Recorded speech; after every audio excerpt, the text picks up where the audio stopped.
Olá, estudantes da segunda etapa do ensino fundamental. Esta é uma aula para você do quarto semestre. Vamos então agora começar o módulo 1, unidade 1. O título está aí na tela. Vamos falar sobre hereditariedade. Então acompanha comigo, porque agora eu vou fazer uma breve apresentação do que você verá nesta unidade 1. Tá? Aqui temos dois objetivos.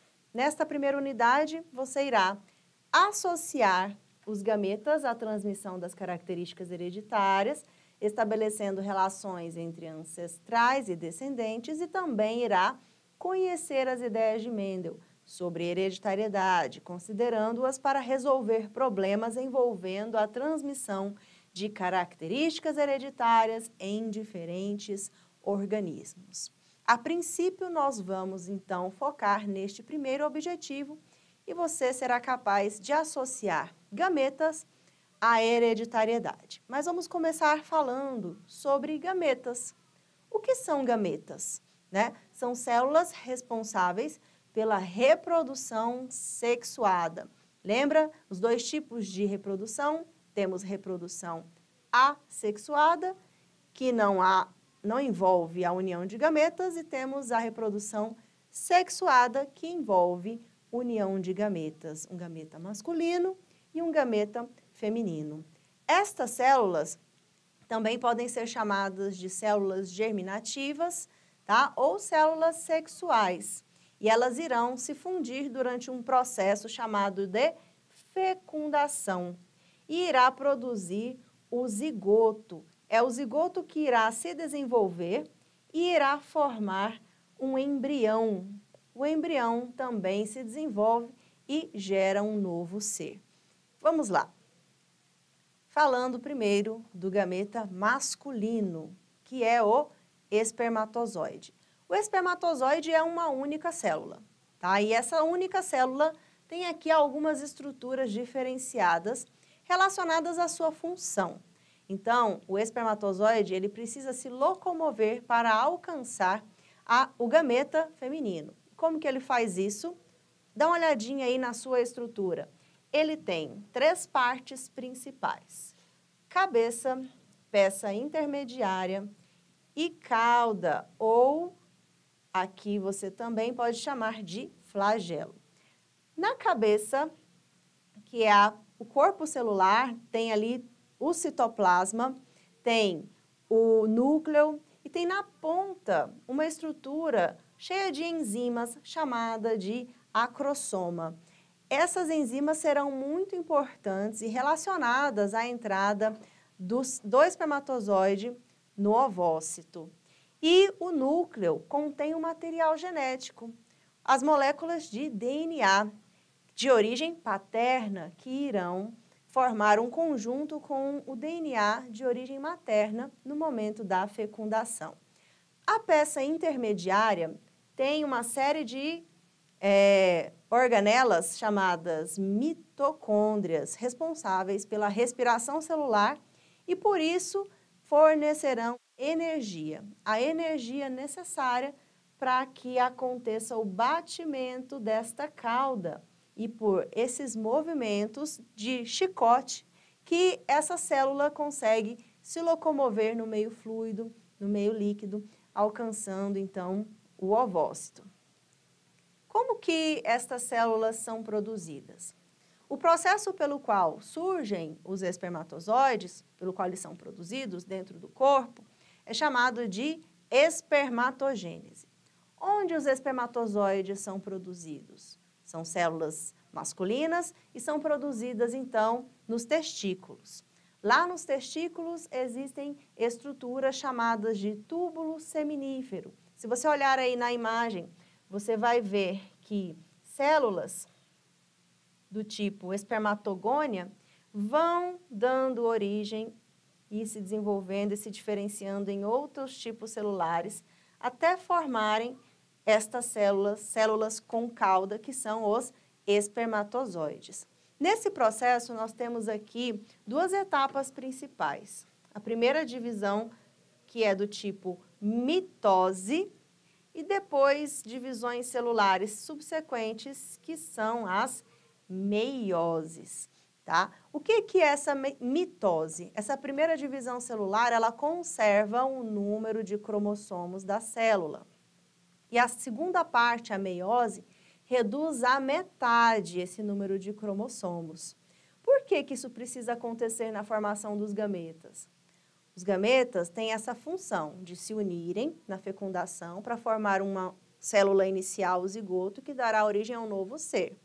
Então, esse novo ser, para manter, para conservar o número de células de DNA, ou seja, moléculas de DNA da espécie, né, ela precisa, então, ter aí essa junção de gametas que tem a metade do número de cromossomos, tá? Mais adiante eu vou mostrar como que nós chamamos esse tipo de célula que tem metade do conjunto cromossômico da espécie.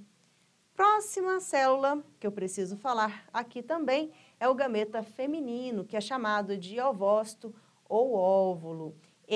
Esta célula aqui, diferentemente do espermatozoide, não é uma célula que tem essa função de locomoção ativa, então ela não vai ter aí um flagelo, vai ser bem maior do que o espermatozoide e tem estruturas diferenciadas. Repare aí na imagem que tem o núcleo na porção central, mas tem outras partes que compõem essa estrutura por fora, como, por exemplo, a corona radiata, a zona pelúcida, que são regiões que contêm substância nutritiva e irão proteger esta célula. E tem também ali uma célula chamada de corpúsculo polar, que é resultante também de processos de meiose. Porque, não sei se vocês repararam na imagem anterior, a cada célula que dá origem a espermatozoides, para uma célula são formados 4 espermatozoides. Aqui no caso do ovócito, vai se originar apenas um, tá? Porque as três células também que surgem a partir das meioses, elas vão degenerando. E, no final, nós temos apenas um ovócito. As células degeneradas, que não têm essa função na fecundação, são chamadas, então, de corpúsculo polar. E como que isso acontece? Dá uma olhadinha nessa imagem. Como eu disse, os espermatozoides são formados nos testículos e os ovócitos nos ovários. Ali nos ovários nós temos, nos folículos ovarianos, aquele conjunto de células que eu mostrei anteriormente para vocês e vão passar por um processo de maturação relacionado ao ciclo menstrual. E a cada ciclo menstrual, a mulher libera dos seus ovários um ovócito pronto para ser fecundado. Mas como que esse ovócito, então, ele é produzido antes disso? Vamos olhar na imagem? A partir das chamadas células germinativas, e observe, elas são chamadas de 2N, tá? Acontece aquela divisão que é a mitose, conservando o número de cromossomos, tá? E depois, essas células, elas passam por um processo de divisão de meiose, que reduz à metade o número de cromossomos. Então, repare só, a célula inicial era chamada de 2N. No final, nós temos 4 células N, ou seja, com metade do número de cromossomos. Por que isso? Porque os gametas são células haploides. E o que é que significa isso? Célula haploide é aquela célula, aquele tipo celular, que apresenta um único conjunto cromossômico. Ou você pode dizer também que apresenta metade do conjunto cromossômico normal de uma espécie, metade do número de cromossomos, tá?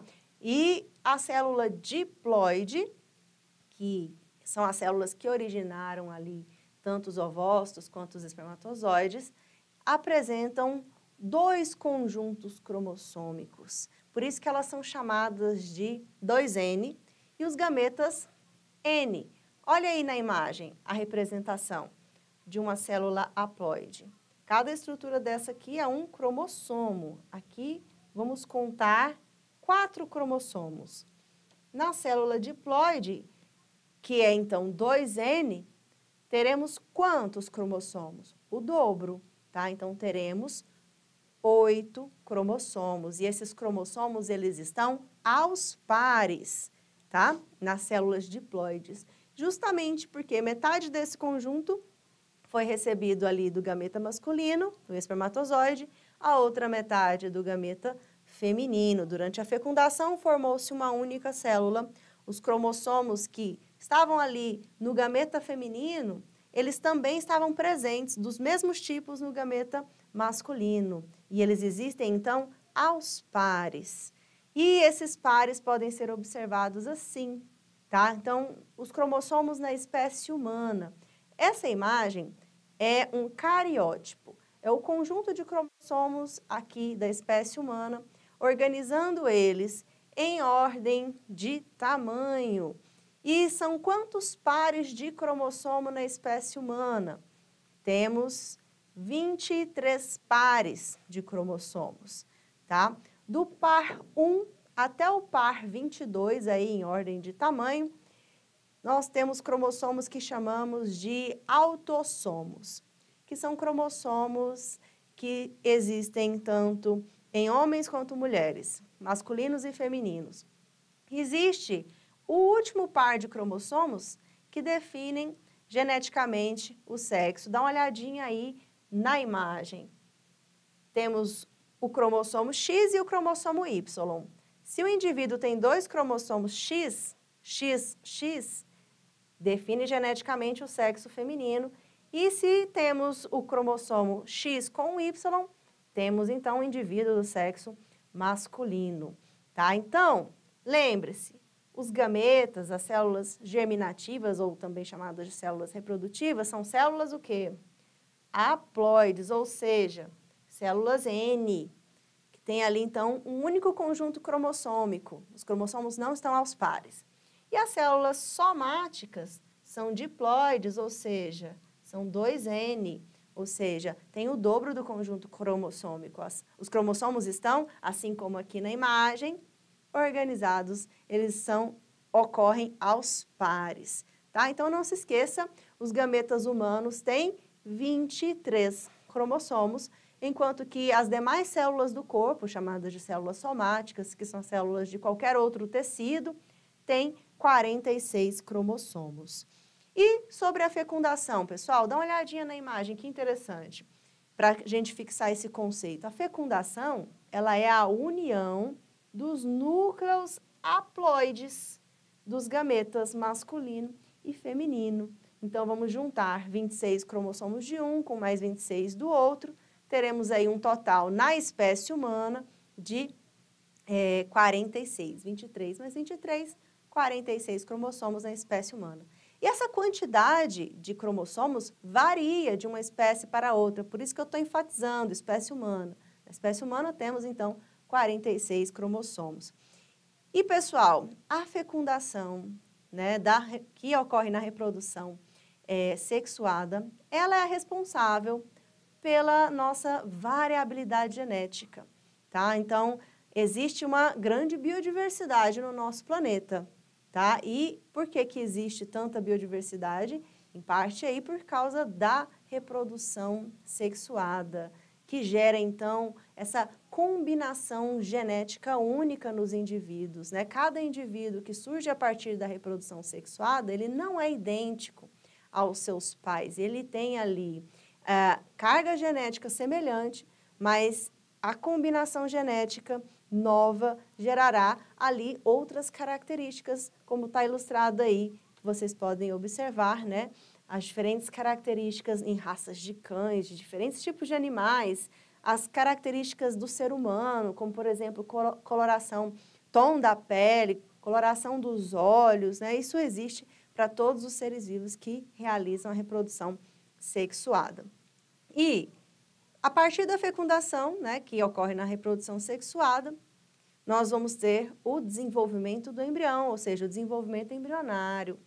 No corpo da mulher, a fecundação é um processo que ocorre lá nas tubas uterinas, tá? Dentro do sistema reprodutivo feminino, tá? Então, as partes internas principais ali são o ovário, a tuba uterina que conecta os ovários ao útero.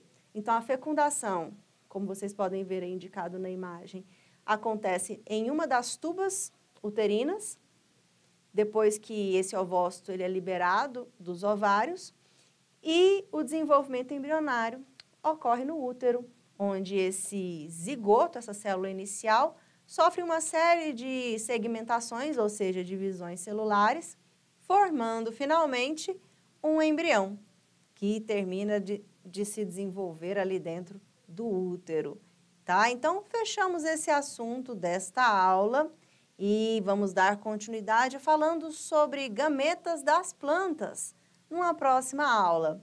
Ficamos por aqui e até lá. Tchau, tchau!